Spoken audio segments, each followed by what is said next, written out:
10h10. Le flash Émilie Dez. Bonjour Émilie. Bonjour Philippe, bonjour à tous. Plus de 10 000 policiers et gendarmes seront mobilisés demain, jour de manifestation contre la réforme des retraites. Gérald Darmanin craint la venue d'1 millier d'éléments violents à Paris, des ultra-gauches ou des ultra-jaunes. Des contrôles sont donc prévus dès aujourd'hui dans la capitale et en région. Manifestations, écoles fermées et trains au compte-gouttes. La France s'apprête à vivre un jeudi galère. Comptez un TER sur 10 en région, un Transilien sur 10 en Île-de-France.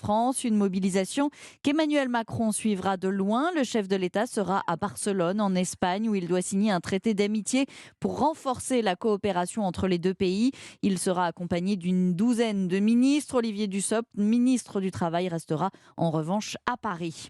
Le ministre de l'Intérieur ukrainien a été tué dans le crash d'un hélicoptère aujourd'hui près de Kiev. Crash qui a fait au moins 16 morts, dont 2 enfants.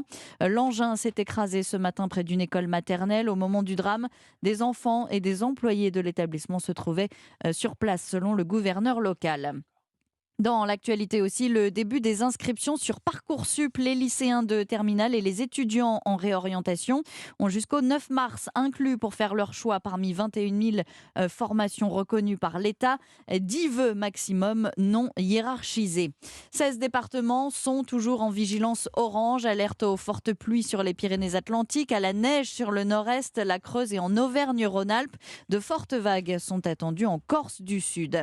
La doyenne de l'humanité, la française Sœur Andrée, est morte à 118 ans. Ses obsèques auront lieu dans la plus stricte intimité. La probable nouvelle doyenne des Français est une Vendéenne de 112 ans, Marie-Rose Tessier.